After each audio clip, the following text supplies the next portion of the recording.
Hey, welcome back. This is a review for test 5, and we're not going to include 15.1. We're just going to go to 15.2. 15.1 with some introductory material, and we did have the test for determining if a vector field was conservative.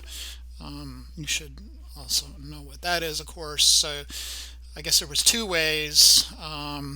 If you were given some sort of force field, m comma n, basically you take the partials and see if they're equal to each other. So you take the partial of m with respect to y and see if that's the same as the partial of n with respect to x. And if that was true, then the vector field would be conservative. There was also the bit with the curl. So if the curl was 0 and you're dealing with a force field in space, then it was conservative. Turns out not to be an issue on the test, but it does come up in other classes. So I just wanted to at least note that in our review. Okay. So let me make sure my audio was on and everything is recording. Heaven forbid I don't check that. Okay. I think we're good. So we'll start in 15.2, which is about line integrals. Looking at problems similar to 3 to 15 on the from the WebAssign homework exercises. So these can be kind of nice. One bit of information I should note: there is a formula sheet here that I'm providing with the test. Let's take a look at that real quick. There's Green's theorem, and then the surface integral stuff, and then the last is divergence and the Stokes theorem. So you will have to know the formulas for doing like line integrals on curves of a function over or on a curve, and you also need to know the line integral of a vector field on a curve, and then the differential form of that as well. So you need to be able to do problems in 15.2 without the formulas, but later on those formulas just get out of hand in my opinion. So I have this formula sheet that you can use. Okay. All right. So anyways, 15.2, the annoying part of these was just doing the parameterization. So like in problem 5, I'll try to not make them too involved, but problem 5 is kind of annoying. We want to do a line integral on two paths, so a line from 0, 1 to 0, 4, and then also the line from 0, 4 to 3, 3. Okay, so first objective is to parameterize the path.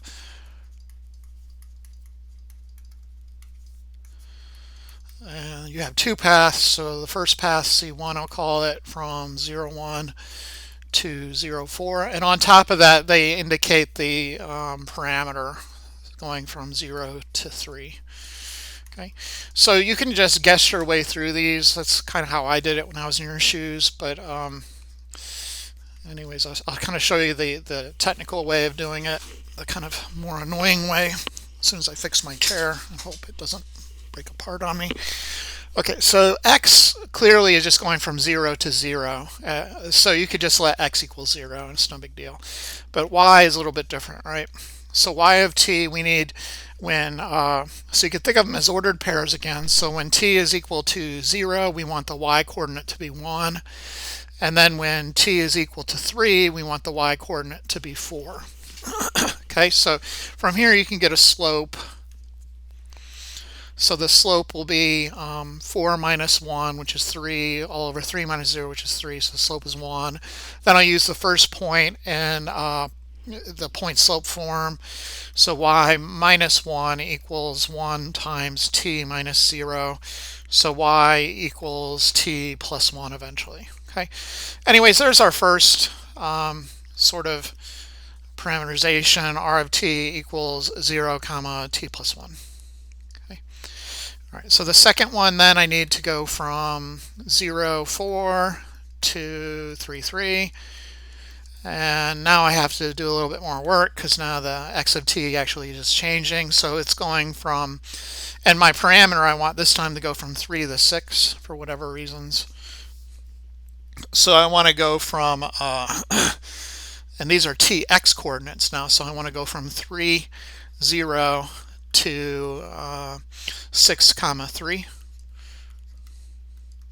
Okay, so the slope again in this case 3 minus 0 over 6 minus 3 is just 1.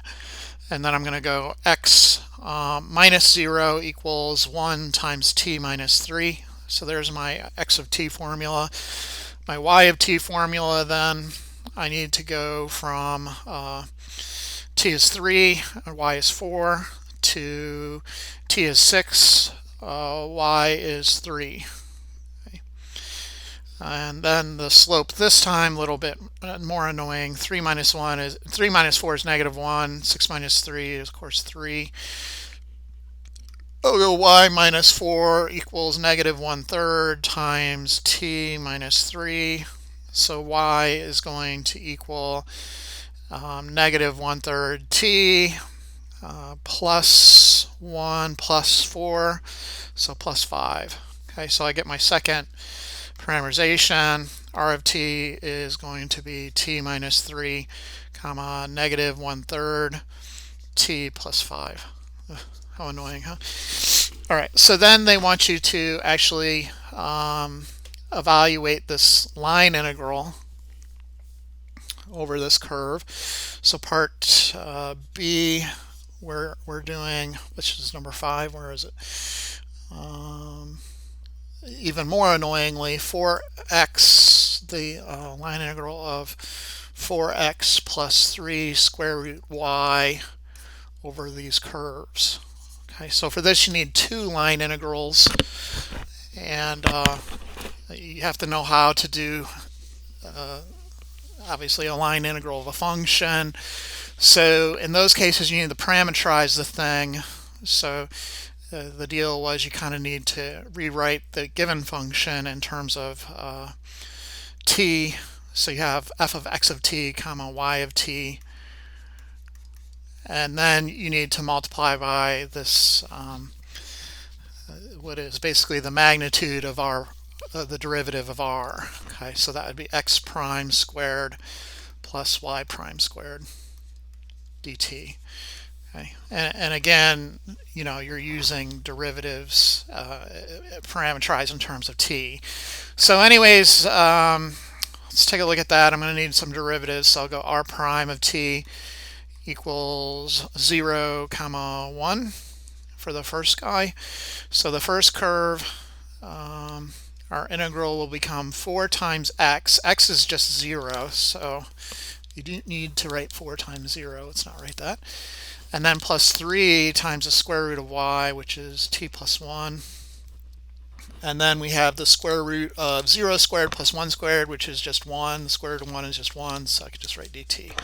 Not have to bother with it. Okay, you can do a u sub. It's not necessary though. You're going to end up with t, well, there's a factor of 3 in front, but t plus 1 to the 1/2 plus 2/2 is 3/2 times 2/3.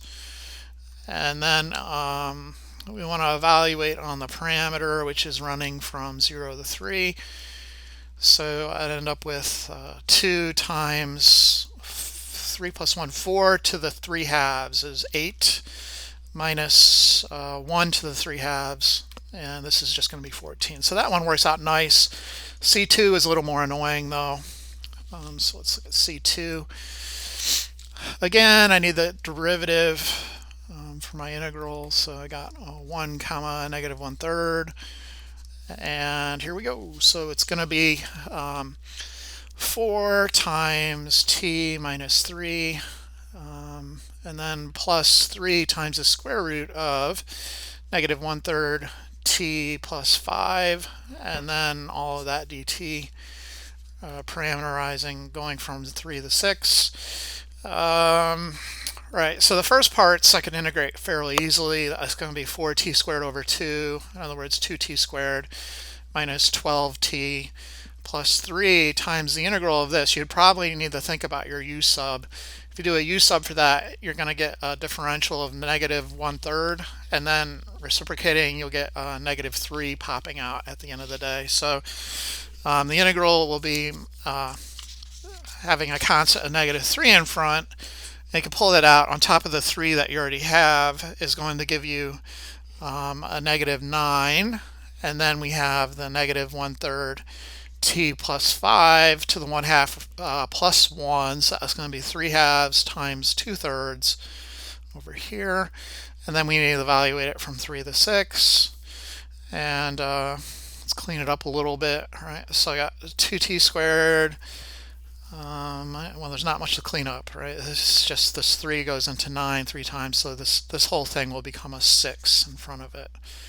Not really too much to do there. Okay, so plugging in 36, that'll be 72 minus another 72 plus where the heck did that 3 come from? I don't know, where that's a mystery. That should not be there. I think that was left over. I must have been thinking or something. Okay, so anyways, plus, and of course now I need a negative. 6 times, putting a 6 in there, you get -2 plus 3, so that would be 3 to the 3/2. And then minus plugging in 3. So 9 times 2 is 18. Minus, I guess, 48. Minus 6 times, if you plug in the 3, you get a -1 plus 5 is 4 to the 3/2. 4 to the 3/2 is 8. Okay, so that's all that business. 72's cancel, so I get -6 times 3 to the 3/2 minus some big ugly number. I think it'll become a 66, but it'll be -66 with a negative in front. It's going to be plus 66. So at the end of the day, your line integral of this function over this curve, when all is said and done, this becomes a long problem, huh? 14 plus this other part, so we minus 6 times 3 to the 3/2 plus 66 is the official answer. Seems like I lost my one little part. What did I lose? Can you see my mistake? It's this part I lost. So I need that also, add that or multiply that in somewhere. So let me just tack it on right here, I guess. 1 plus 1/9 will be 9/9 plus 1/9 is 10/9. So that will be some factor like this. So you get the square root of 10 over 3. And all of this with a square root of 10 over 3. And then this with a square root of 10 over 3. And then it's plus this. This thing has to be negative, though. So negative 6 times 3 to the 3/2, and then there's a factor of 10 over 3. Okay, so yeah, I'll try to avoid problems that get out of hand like that, but sometimes I'm kind of strapped for questions. Anyways, yeah, so there's that. There are the basic integrals of vector fields over curves like you see in problem now 8, 9, 10. Let's try number 10. So they want you to evaluate the line integral of the vector field over this curve. So the force field given is x squared, y squared, z squared, and then our curve is given as 2 sine t, comma 2 cosine t, comma 1/2 t squared, and the parameters running from 0 to pi. Okay, so for these guys, you basically need the derivative of the r. So you're going to basically rewrite it as the integral of the dot product of f with dr dt, and then integrate with respect to t. And of course, everything needs to be parameterized in terms of t. So you basically have to stuff the r of t, into f like that. Okay. All right. So anyways, we need the derivative to pull this off. So I'm going to have 2 cosine t negative 2 sine t, and then just plain old t.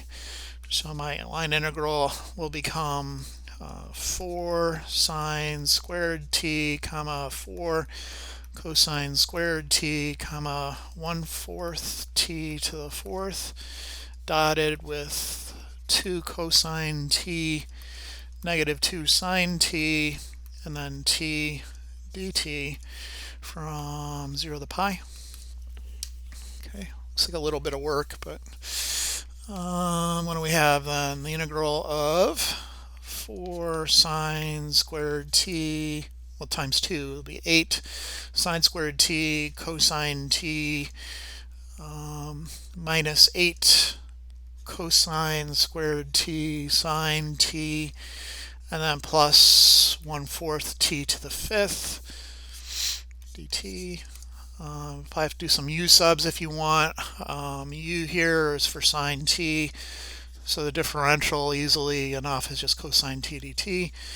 Over here, maybe a different sub z is cosine t, and then dz will be a negative sine t, so I'll just change the resulting sign. So anyways, what are we going to have then?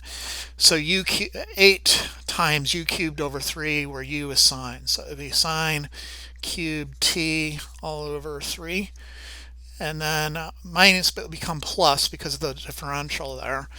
8 times cosine cubed all over 3, t all over 3, and then plus t to the 6 times 1/24 to the 6. Evaluate from 0 to pi.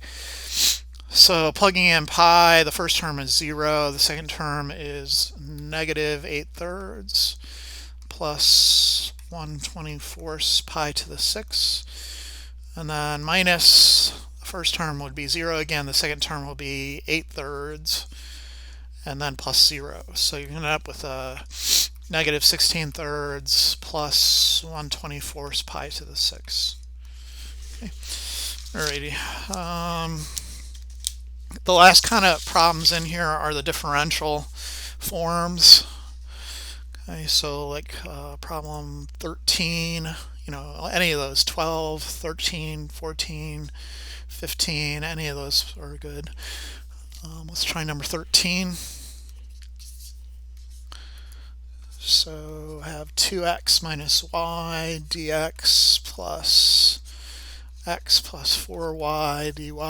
Usually what I do is get a parameterization and then just turn everything in the terms of t. So I'll have my curve is given some x-axis. It's on the x-axis from basically x equals 0, so 0, 0 to 6, 0. Okay, so the parameterization first for x of t, because they're not forcing me to use like t goes from 3.7 to 9.2 pi. You could use x equals 6t and just parameterize it from 0 to 1. Okay, that would be nice, wouldn't it? And then y, of course, is just 0. For the differential form, you're then plugging that information into the integral, but you also need the differential. So you need dx is 60t, and then you need dy is 0 dt if you wish. So a lot of this would go away in this particular example. So I have the integral of 2 times x, which would be 12t, minus y, which is 0, times dx, which is 60t, and then plus, what do we have? 6t plus 0 again, and then dy is 0. So that part of it will just be a big 0. Right, so all you have to do is worry about this, I guess, 72t dt part from 0 to 1, easy enough. So that would be 36t squared from 0 to 1, which is just 36. Okay, so there's basically those three types of integrals that you need to know how to do, because I'm not providing formulas for those. You need to know how to do the basic kind of what they probably call the scalar form line integral, and then the vector form of the line integral, and then the differential form. Okay. Okay. 15.3, we get into the fundamental theorem of line integrals. So supposing your vector field is in fact conservative, which we usually assume it is if they're asking you to do this. Assuming that is true, all you have to do is evaluate the function, the potential function at the beginning and end point. So let's take a look. 15.3, we're thinking of exercises like 1 to 7, and I want to look at number 5 in particular, I guess. No, number 3, sorry. So number 3, we're evaluating the vector form of the line integral using the fundamental theorem of line integrals, and they're giving us this thing in differential form. So cosine x sine y dx plus sine x cosine y dy, and this thing is your m and this thing is your n.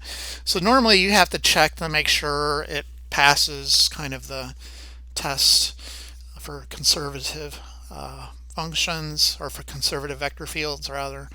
So you take the derivative of that with respect to y, you would get cosine x cosine y. Take the derivative of n with respect to x, and you would get cosine x cosine y. They're the same, so the vector field is conservative, so we can kind of do this trick. Okay, so the way you always do this then, you kind of just can cheat a little bit and start with this as your beginning. So have the cosine of x sine y dx, and then if you take the partial of that with respect to y, you should get this n part here, this other part here. Whoops, a little carried away. You should get sine x cosine y. Okay, because the idea was that both of these functions spring from a potential function f of x, y, where to get the m part, you're basically taking the derivative of that with respect to x, and to get the n part, you're taking the derivative of it with respect to y. Okay, so this will kind of back engineer the original function. So partial with respect to y of the integral with respect to x, so it's going to be negative sine x sine y plus something that may have been kind of annihilated when you took the derivative with respect to x. So it would be some function of y potentially. And then on the other side you have sine of x cosine y. Again, this thing right here that we've created, and I made a mistake, didn't I? The integral of cosine is just sine. I apologize. But anyways, this thing that we've created is the solution. Okay, that is what we're after. That's the potential function f of x, y.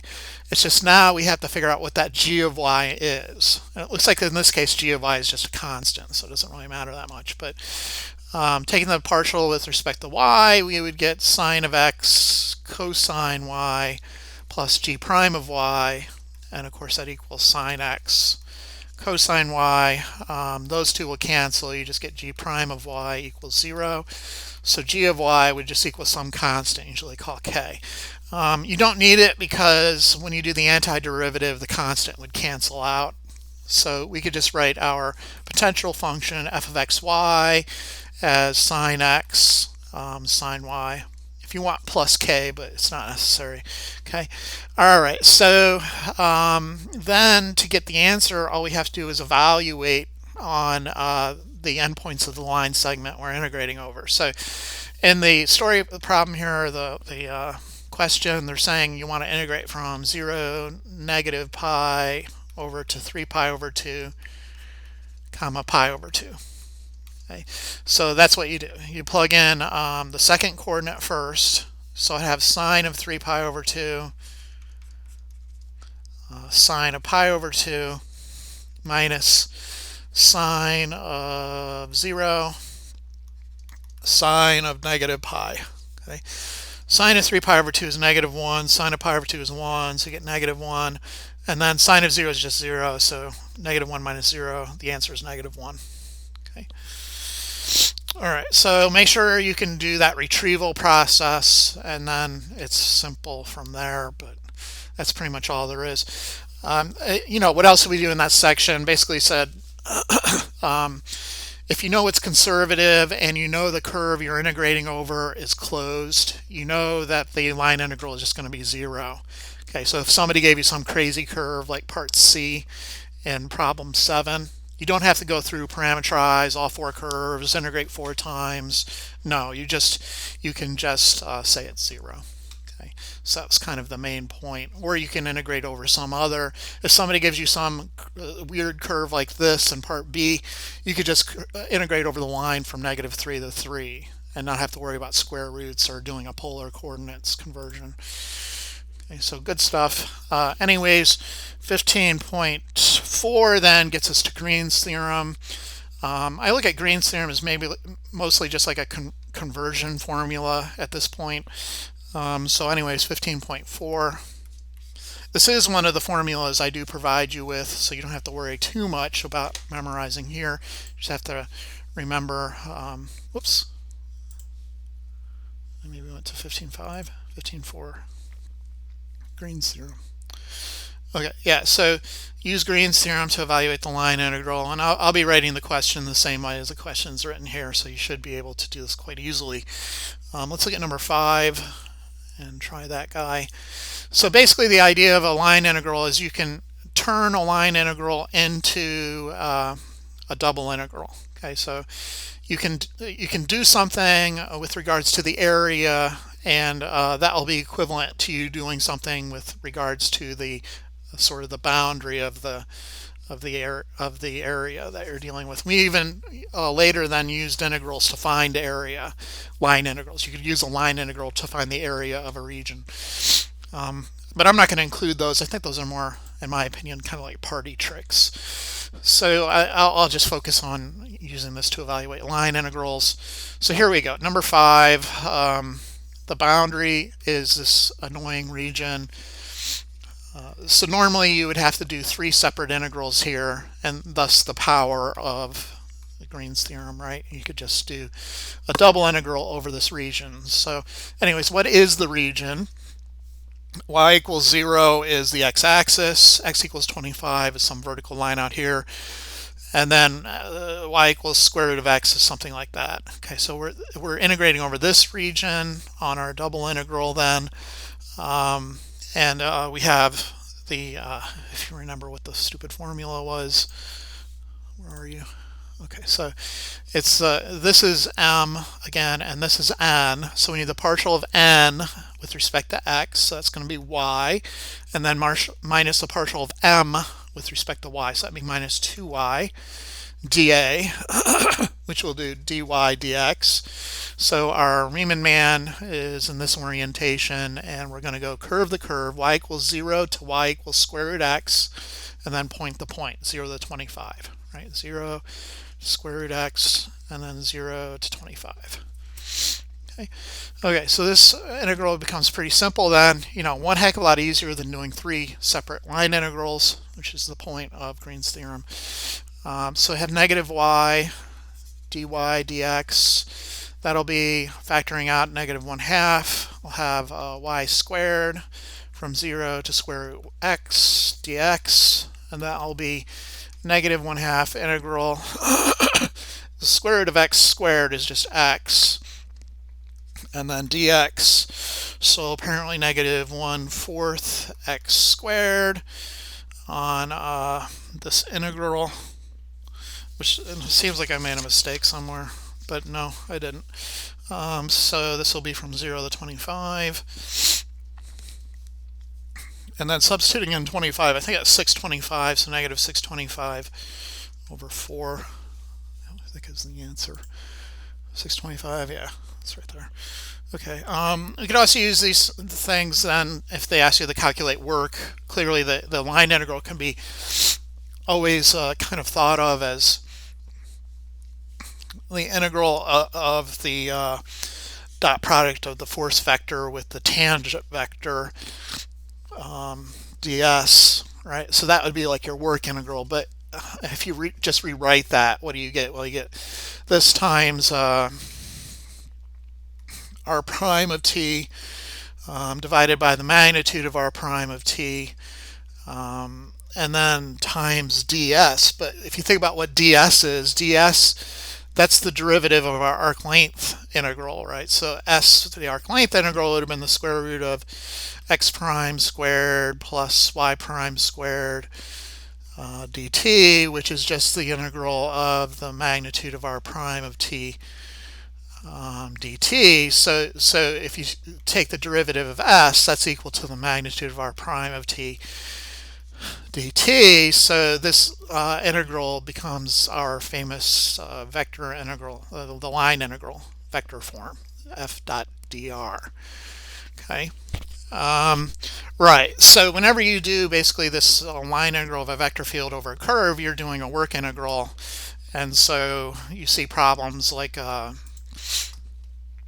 9 and 10 where they're asking you to do the work, calculate the work, but really all you're doing is just the regular line integral. So let's try number 9.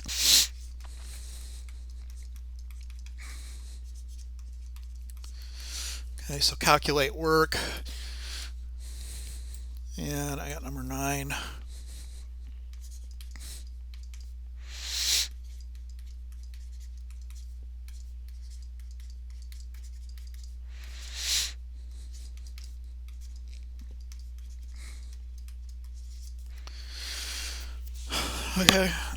Okay, so anyways, let's see, I need to, basically it's pretty simple, you know, if you're using, well, you can think about the region that we're integrating over. 2 cosine theta is just one of our shifted circles, diameter 2, radius 1. So we're converting this into a double integral, mn. So I have double integral of the difference between those two. Again, let's not mess up the formula. So the partial of n with respect to x is going to be 2 minus the partial of m with respect to y. It's going to be negative 8 dA. And because you're just dealing with a constant there, you could factor that out. So you'd have 2 plus 8 is 10, double integral of the area. And we know the area of that circle is pi r squared, and the r value here is just 1. The radius is 1, so it's pi. So this is equal to 10 pi. Okay. All right. So easy enough in that case, but you know, in general, it's basically not any different than your line integral of a vector field on a curve. Okay, so anyways, let's go on now to, so 15.5 was introducing surfaces, the parametric form for surfaces. Ah, crap, I just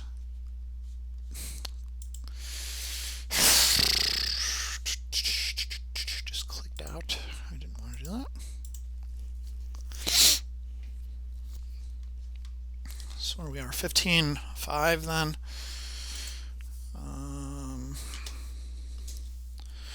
15.5. I'll assume you can plot these things. I'll just focus in on evaluating, finding tangent planes or getting the surface area.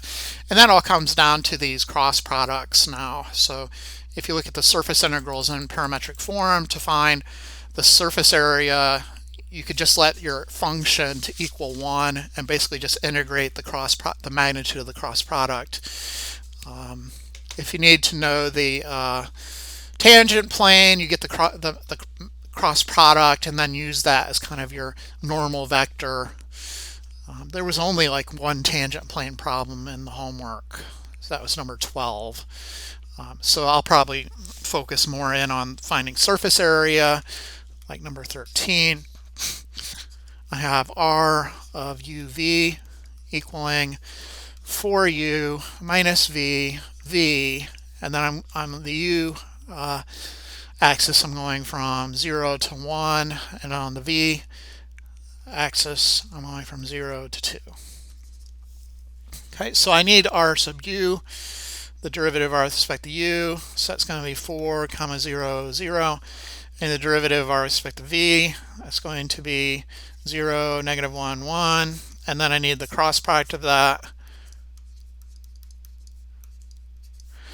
and that will equal so covering up the first column, 0 minus 0 0, covering up the second column, 4 minus 0 negative 4, covering up the third column, negative 4 again.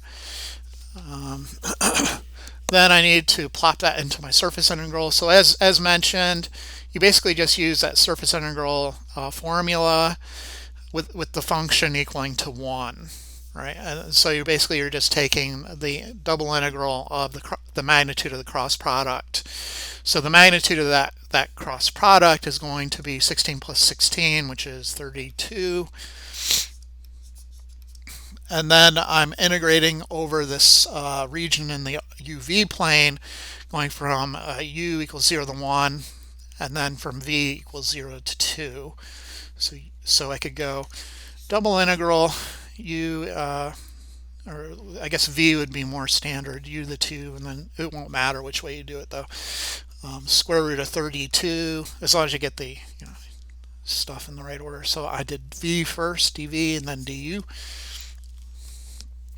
There's really no way to screw this one up, but I can factor out a 4 from the square root, so I get 4 root 2 double integral of the, basically that'll just be a box. So the area of that box is 2 times 1, so this will just be 8 root 2, without even having to do anything.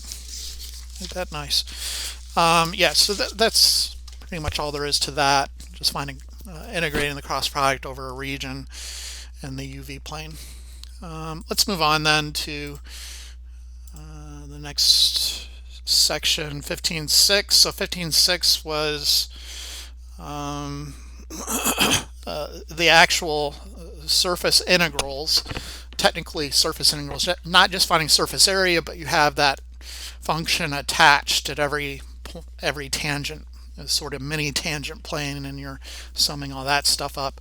There were two forms, the z equals g of xy form, and then the parametric form that we had to worry about. And of course, I'm going to give you the formulas for both of those. So 15.6, thinking problems 1 to 11-ish.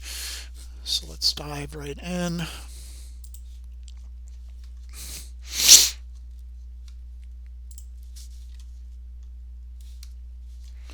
Okay, so I'm going to look at problem 3, I guess. Evaluate this surface integral of xy over the surface, this plane, z equals 9 minus x minus y in the first octant. Okay, so to pull these off, you need to get the partial derivatives of this surface function. Okay, so zx is going to be -1, zy is going to also be -1, and then we have the double integral of xy times the square root of 1 plus zx squared, which is 1, plus zy squared, which is 1, over this area, and the area will come from the projection of that surface. So if you let z equal 0, you'll get 0 equals 9 minus x minus y, so y will equal 9 minus x, which means we're integrating over, and the first octant just means the first quadrant for us in the xy plane. So 9 and 9 will be the intersects, so you have this line here. Okay, so when x is 0, y is 9, and when y is 0, x is 9. Okay, so our double integral is going to go from 0 to 9 minus x, and then the outer integral from 0 to 9 of xy times the square root of 3 dy dx. So you just have an integral to do. So x, let's factor out the square root of 3, shall we? And then you have xy squared over 2, so there's a 2 we can factor out. So xy squared from 0 to 9 minus x dx. And then we have square root of 3 all over 2 integral of x times 9 minus x squared. That's 81 minus 18x plus x squared dx. And then you could distribute the x. So I get square root of 3 all over 2 integral of 81x minus 18x squared plus x cubed dx. And then integrate all those guys and have some annoying work to do. 81 x squared over 2 minus 6x cubed plus x to the 4th over 4, evaluated from 0 to unfortunately 9. I think I used a calculator at this point when I was practicing. So I'd have 9 to the 4th all over 2 minus 6 times 9 cubed plus 9 to the 4th over 4. You could do some of that in your head, but ultimately I went to my calculator and I got 2187 all over 4 times root 3. Okay. There are also flux integrals in this section. Remember, these integrals, the vector field version of the integral is a dot product with the normal vector on the surface. Okay, so what you're thinking of is kind of the alignment between the flow of the whatever the force field is representing and the surface. So you're going across some surface and kind of you've chunked it up into a bunch of weird shapes, and you're seeing the alignment between the normal vector and the force vector, and that kind of you're adding all those up, and that kind of represents the flow through the membrane. Okay, so if they're in alignment, these values, there's going to be a lot when you take the dot products. Anyways, flux, right? Ultimately, that's what we're talking about. And of course, there's flux integrals in here. So, a lot of them, 7, 8, 9, 10, 11. So any of those are fair game. We'll try number 10, see if that's annoying. And see what's up. Number 10, got the double integral, flux integral. I mean, these are really cool. It's just kind of remembering everything.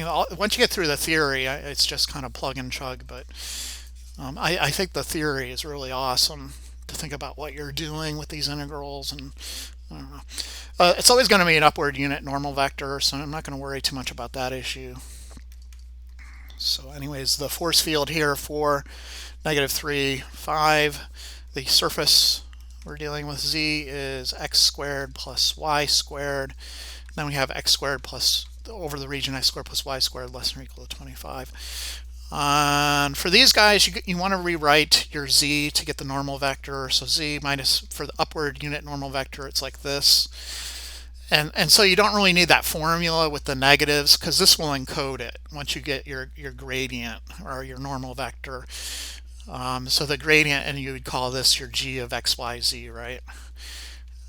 And so the gradient of that would be the normal vector that you're after, -2x comma -2y comma 1. So if you're looking at the formula, they've kind of already taken that into consideration when they're setting it up. So you see it's negative g with respect to x, but the way we've set it up, it's kind of already encoded. So you won't have to put another negative in front, okay, if you're just using that formula. Long story short. Okay. Right. So that's basically our normal vector. I mean, technically you would need to divide by the magnitude of the gradient, but that cancels out with the ds part. Okay, if you remember all the theory. So ultimately, then our double integral of 4 comma -3 comma 5, and then dotted with -2x comma -2y comma 1. I guess dA, we're going to have to convert everything to polar because of the region we're integrating over is a circle with radius 5. Okay. That x squared plus y squared less than or equal to 25 is what we're integrating over. So I get the double integral of -8x plus 6y plus 5. dA, and then I want to go to polar. So this would be negative. There's going to be an extra r. I'm going to distribute that. So negative r squared cosine theta plus 6r squared sine theta plus 5r dr d theta with the other r already distributed. And then my integral would go from 0 to 5, and then I need 0 to the 2 pi. So go full circle. Okay. So integrate with respect to r first. We get the integral of negative 8r cubed all over 3 cosine theta plus 6r cubed over 3. So 2r cubed sine theta plus 5r squared over 2 d theta. I have to evaluate that from 0 to 5. So this would be negative 8 times 5 cubed, which is 125 all over 3 cosine theta plus 2 times 5 cubed sine theta plus 5 cubed all over 2 d theta. I'm going to factor out the 5 cubed. So I have 5 cubed, and then integrating, I'll have negative 8 thirds sine theta minus 2 cosine theta plus theta over 2 from 0 to the pi, 0 to the 2 pi rather. So I have 5 cubed times sine of 2 pi is 0, so minus 2 cosine of 2 pi is 1, plus 2 pi over 2 minus, first term is 0, negative 8 thirds times 0 is 0, minus 2 cosine of 0 again is 1, and then plus 0. So I'm going to end up with 5 cubed. The negative 2 plus 2 cancel, and you just have, I guess, pi. Really? 5 cubed pi? 125 pi? Doesn't seem right. Okay, the only other issue you're going to remember is sometimes you'll have to do a substitution. Like if your force field has a z in here, you'll kind of have to substitute in the expression for z to eliminate the z variable. So you may want to do a couple extra flux integrals just to make sure you got all your p's and q's in order. Okay, hold on. Okay, the last two sort of sections then, Stokes and the divergence. These are basically just conversion formulas. Let's see, 15.7, so really no big deal. It makes life a lot easier, right? So instead of having to do all these surface integrals, you could just do a triple integral.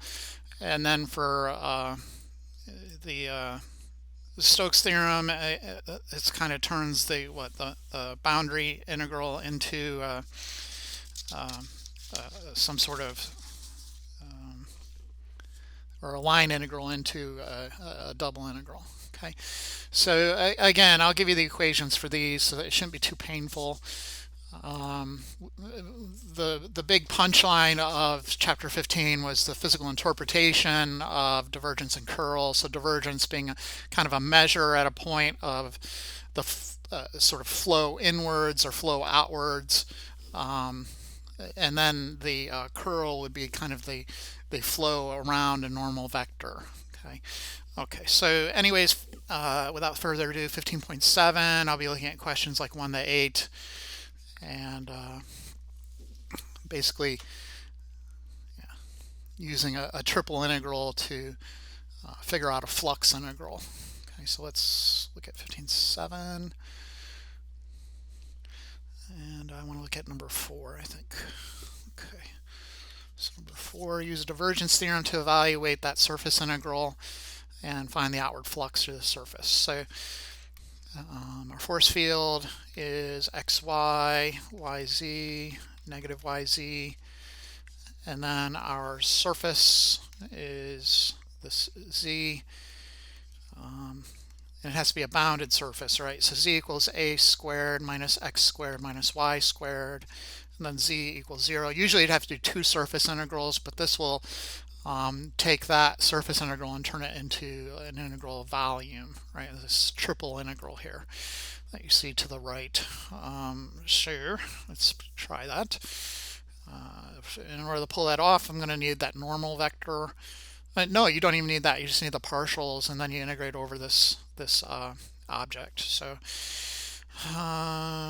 Right, so the divergence, right? The divergence is just the sum of the partials of that with respect to x plus this with respect to y plus this with respect to z. All right, so the first one with respect to x, just give me y, plus the second one with respect to y will just give me z. So the third one with respect to z will give me negative y, so that turns out nicely into the triple integral of z dv. And in this case, where the object we're doing is going to be the upper hemisphere of a sphere from this formula and this formula. And so I want to go from, and let's go to the polar coordinates, shall we? So the integral of z times r dz dr d theta. So z is going from 0 to the square root of a squared minus x squared minus y squared, but doing your polar conversion, it's a squared minus r squared. And then in the xy plane, it's going r equals 0 to r equals a, and then we have to go full circle, 0 to 2 pi. Okay. Alrighty then. So this will become the double integral of z squared over 2, so I can factor out 1/2. I have z squared r evaluated from 0 to square root of a squared minus r squared dr d theta. Then that will be 1/2 double integral. Plugging this into the antiderivative, you just get a squared minus r squared times r. So you're going to end up with a squared r minus r cubed dr d theta, and then minus 0, but that's just minus 0 will go away. Integrate with respect to r, so I get 1/2 integral of a squared r squared over 2 minus r to the 4th over 4, evaluated from 0 to a d theta. This will be 1/2 integral of basically a to the 4th now all over 2 minus a to the 4th over 4 minus 0 d theta. And then that will be 1/2, and I guess you could factor that out as a constant, a to the 4th over 4 now, because this will be 2a to the 4th over 4 minus 1a to the 4th over 4 is just 1a to the 4th over 4 d theta.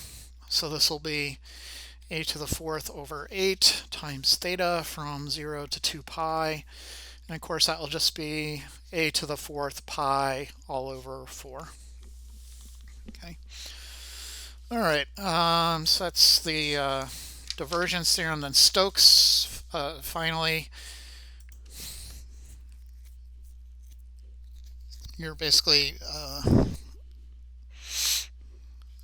using another conversion formula. Where are you? 15.8. So the last formula there is Stokes. I don't have them. You're not allowed to write anything on this paper when you use it on the test, so you can't you kind of have to know what everything is, right? You can't put extra notes in there.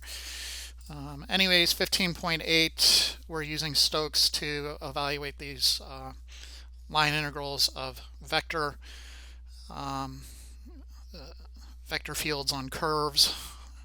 So what this formula does is rewrite it. It rewrites it as a double. It's a surface. It'll turn it into a surface integral, right? So right, what's one I want to do? I'm looking for which one I'm trying. I didn't put the number in my notes. Hold on. It's a z squared y. It's number 4. Okay, so don't just put 0.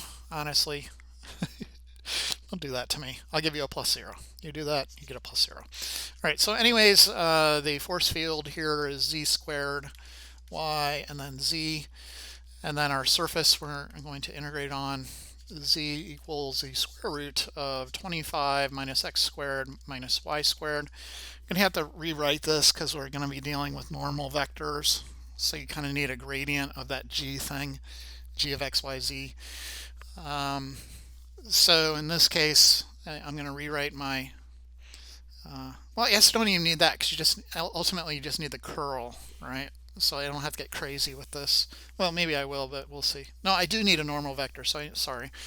So I do need to do that junk.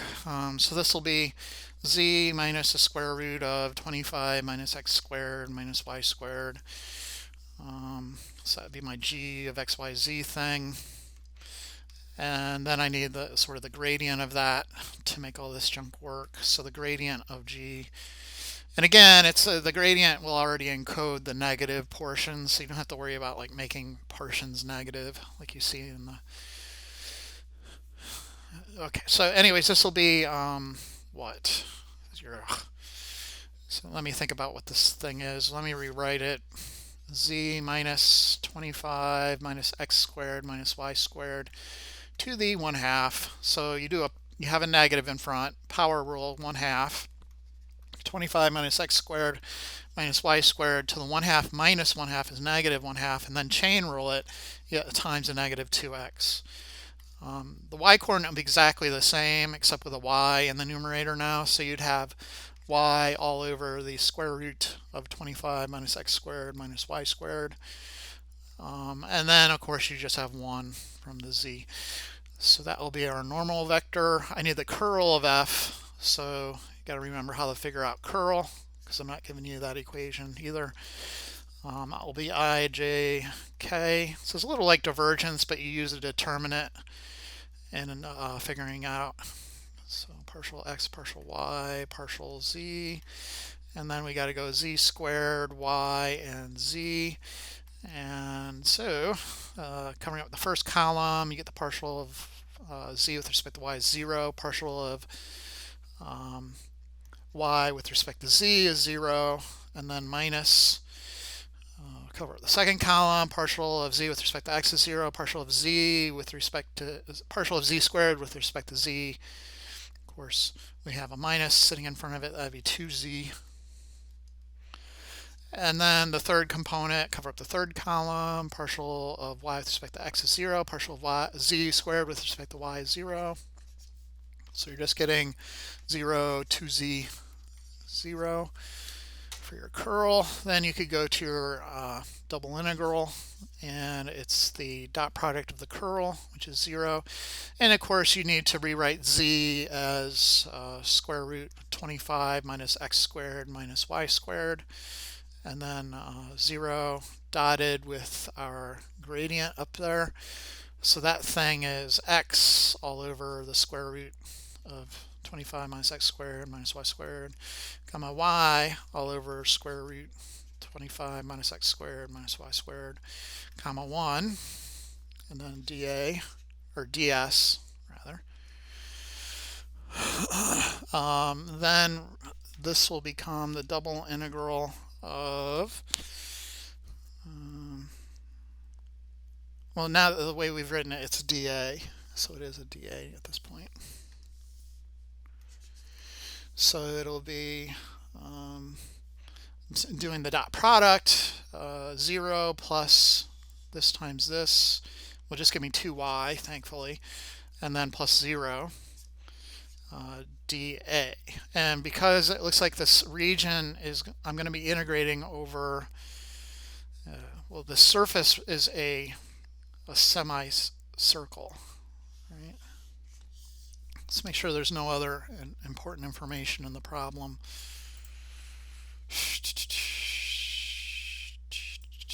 Counterclockwise viewed from above.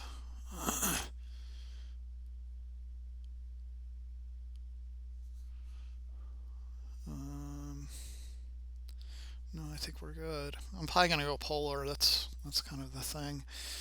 So yeah, let's go to polar coordinates then. So I have 2, it'll become an r squared sine theta, and then dr d theta, where r is going from 0 to 5, and then we're going from 0 to 2 pi. Okay, so this will be the double integral of, well, I can start integrating, right?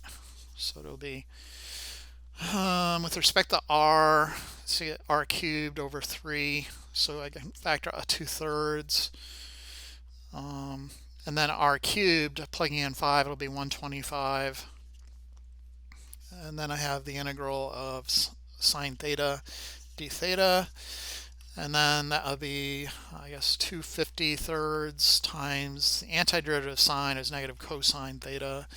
Evaluate that from 0 to 2 pi. And then that will be 250 thirds. Cosine of 2 pi is 1, so negative 1 minus cosine of 0 is 1, so negative 1. Negative 1 plus 1 is 0, so that will be a big 0 at the end of the day. Okay, so that will do you. You definitely want to get your hands on that formula sheet, in my opinion, unless you want to risk it without the formula sheet. But anyways, it's there for you. You can use it. I don't mind. And okay, so that will do us for Test 5 review. As usual, thank you for watching, and I will see you next time.